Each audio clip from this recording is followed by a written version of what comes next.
Just wanted to make this video for all the fellow 4runner, FJ, Tacoma guys out there. The trick to replacing the O2 sensor, because I couldn't find any online, because they're such a pain in the ass to do. Alright, here's the setup we got going on here. We got 2-inch extension.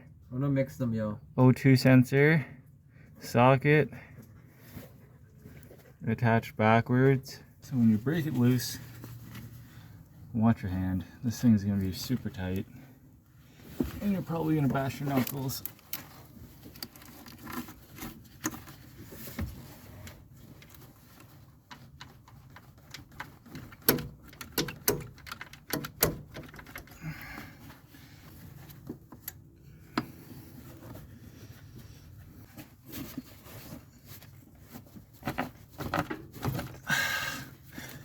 Alright,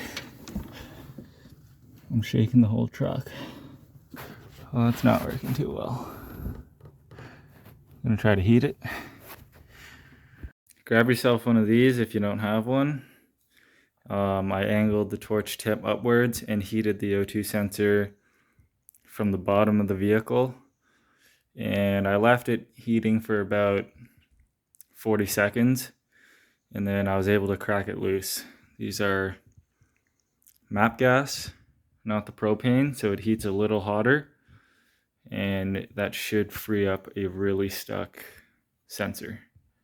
To get at the connector, it's actually a lot easier to go from underneath the vehicle, because you can actually see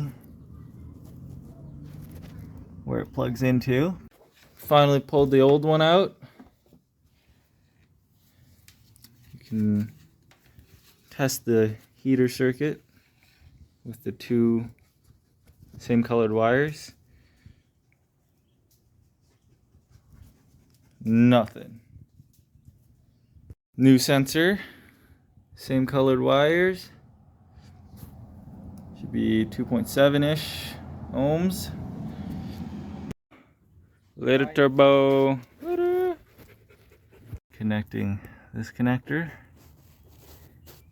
to here on the back of the head. Don't have a lot of room to work with. You will be swearing when you do this job. Okay, let's see. Is that in frame? Yes. Okay. So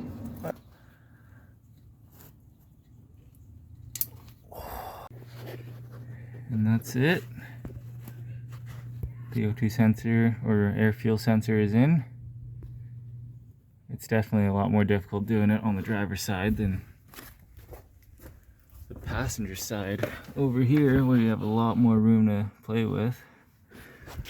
But all that's left is to fire up the vehicle and plug in like a Bluetooth scanner or something to make sure it's reading. Before you start this job, get yourself a good O2 sensor socket. You don't want to be halfway through the job and have your tool break. Yeah, that's garbage. Save yourself the headache in the future. Don't be like me. Don't buy these cheap sensors, because they're probably going to fail pretty early. Get an OEM sensor or a Denso sensor or something, and then you don't have to worry about doing this job again, because it's definitely not fun. Not something you want to do twice. So, let's see.